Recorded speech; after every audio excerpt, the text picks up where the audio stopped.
So guys, nandito tayo sa sa meat Jabugo. station ng Jabugo ay corn-fed 100 Iberian ham leg.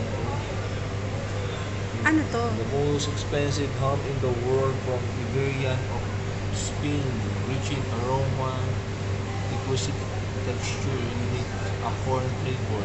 Ano siya? Anong niya? Anong meat yan? So, ayun. Parang ano na siya. Jabugo? Jabugo meat. Ano siya? Parang kambing. Oh. Kambing ba? Ganun? Usa. Usa? Oo. Pinakamalaking usa. Guys, ang lalaki ng ano. Ito yung kanilang pinaka-ham dito. Grabing ham yan, oh. Fermented ham. 168 dirhams.